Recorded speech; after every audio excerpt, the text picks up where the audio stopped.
In just the first 30 minutes of this game, Man City tore Newcastle apart. And we have to talk about the way they did it. Welcome to a game of two halves. I'm going to be breaking down the Man City versus Newcastle game. And in a game like this, we'll always analyze the tactical elements, but we have to talk about the mentality of both teams. I think if you look at the attacking threat, the flow of attacking threat throughout the whole game, we break it down from Opta, and you can see there's just nothing from Newcastle throughout the whole first half and the second half. There were 3 shots on goal from Newcastle in the whole game. 1 shot on target. Watching that as a Newcastle fan is a hard watch. And I think the problem with it, and the reason why Newcastle fans will probably get angry at a performance like this is probably the most optimistic that we've been going to the Etihad. It's a Big 5 rival. We're still in the Champions League race in terms of the fight for the top 5 places. And then you look at Man City and what they've been like this season. They just lost to Real Madrid at home. They've been patchy in terms of how they dealt with transitions in games at the Premier League and Champions League this season. They even struggled against Leyton Orient away from home.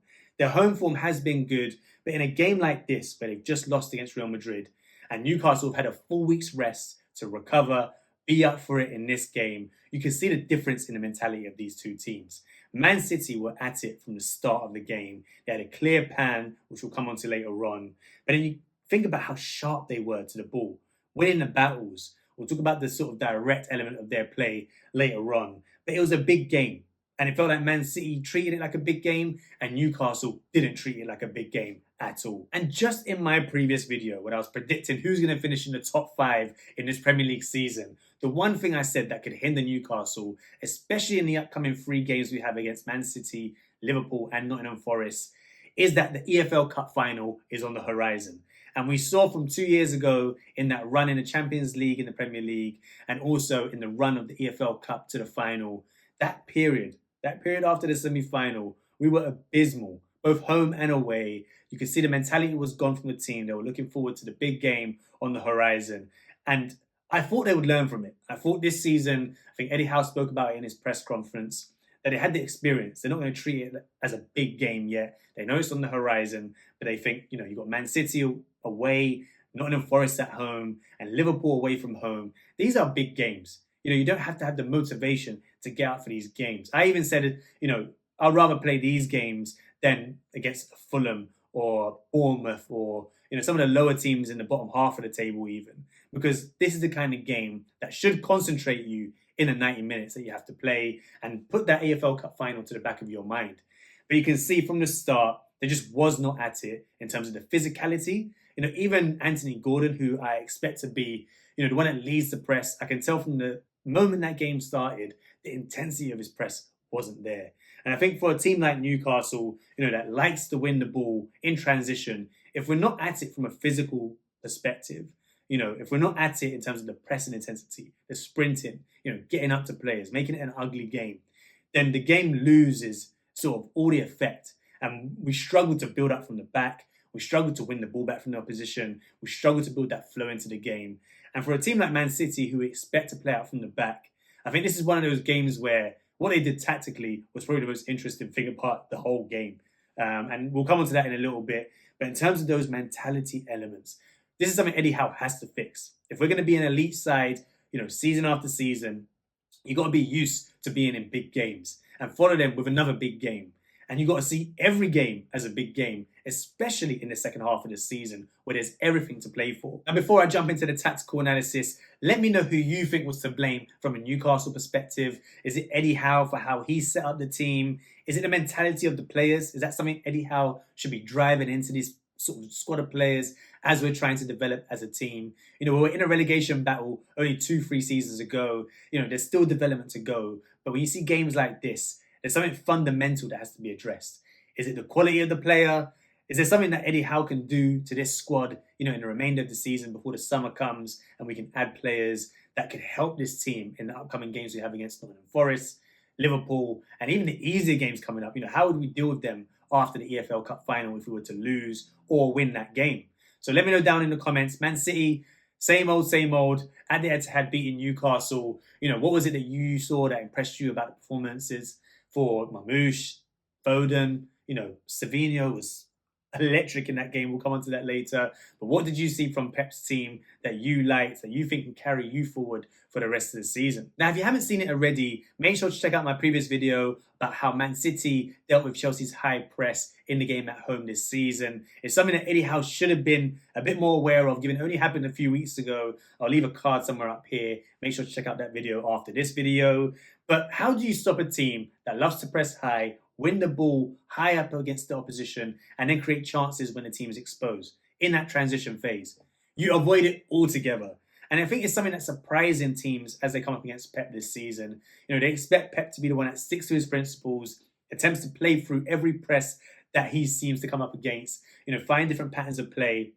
But I think what Pep has recognized this season is the benefit of going long. And it's so funny to say, because it's something that we wouldn't expect to see from Pep Guardiola. But when you have someone like Erling Haaland, especially in his previous clubs, he's used to that spacing behind, using his physicality, the speed element in his game to win those 1v1 duels against centre-backs when there's direct balls over the top. He can use that pace to get in behind.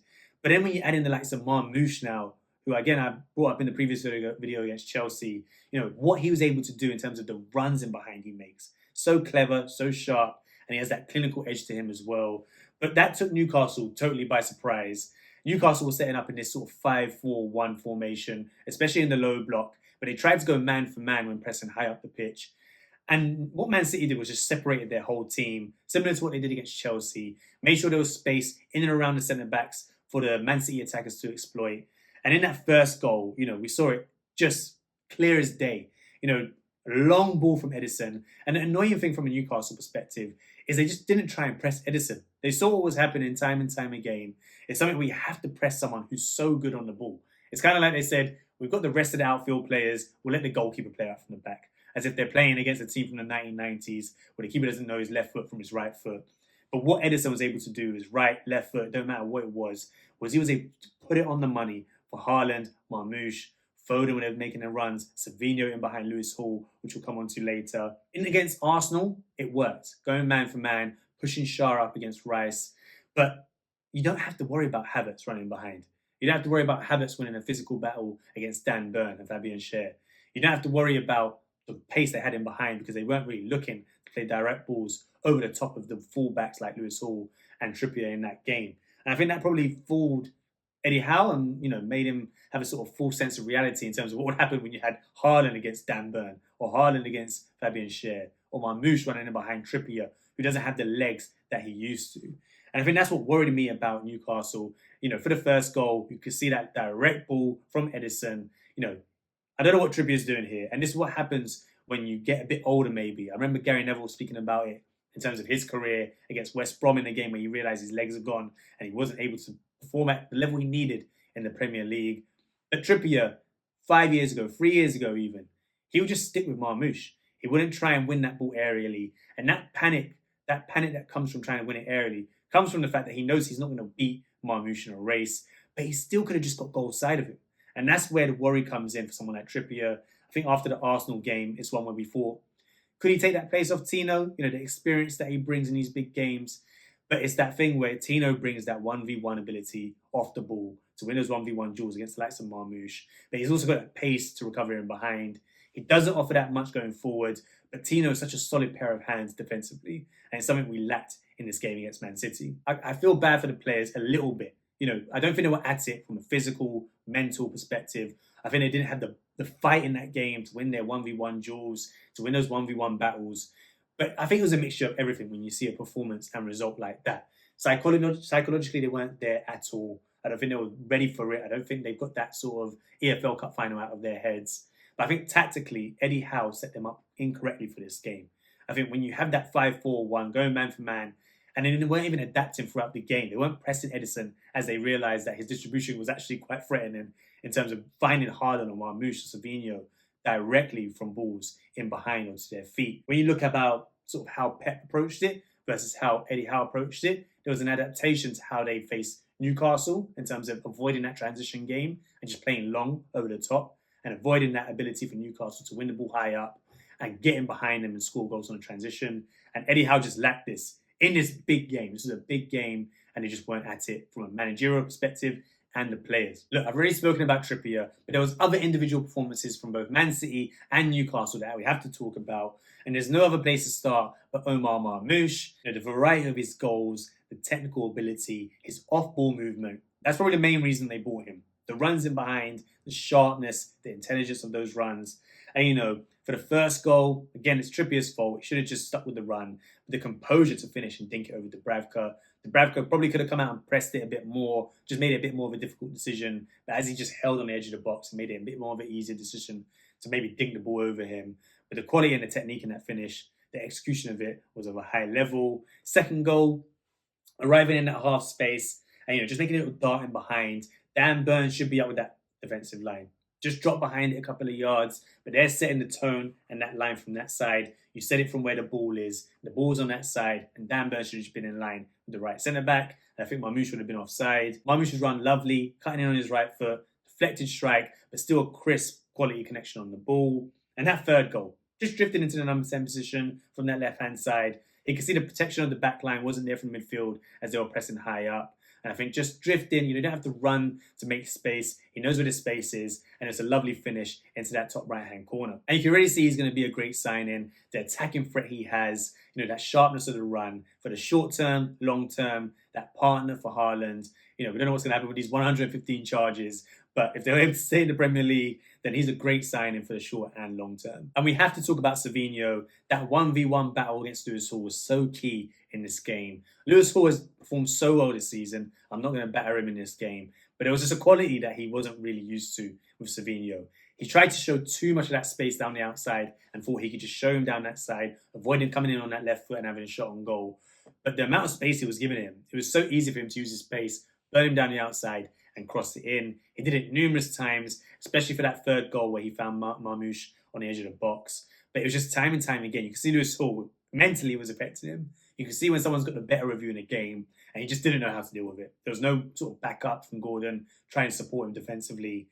But I think he could have just changed his approach a little bit. Maybe show him on the inside towards the centre midfielders. Or at least if you're going to show him outside, stick tight with him, get physical with him, slow him down physically rather than in that 1v1 race. But Savinho was outstanding throughout the whole game, and he's such a threat from that right-hand side. And it will probably go under the radar in this game because he didn't have that much to do from sort of defensive perspective. But Nico Gonzalez, you can see why they bought him. I don't know if he's going to start long-term, but as a backup to Rodri, there was times I looked at him and I just thought, you have the physical profile of Rodri. Tall, lengthy, you can see he's physical, strong, likes the physical side of the game, but he still has that elegance in build-up, still composed, was able to keep that ball moving, won his tackles.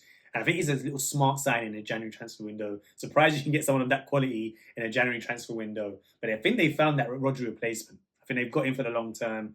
He just needs to settle into the Premier League, the physicality, the pace. But I think he'll be a good understudy to Rodri. And longer term, they could probably share the minutes in the Premier League and the Champions League. If you enjoyed this video and this match reaction format, let me know down in the comments and I'll find another game to react to. I've got Spurs versus Man United coming up tomorrow, so hopefully you enjoy that one as well. And stay tuned, a couple of other videos you can watch here, and I'll see you on the next episode of A Game in Two Halves.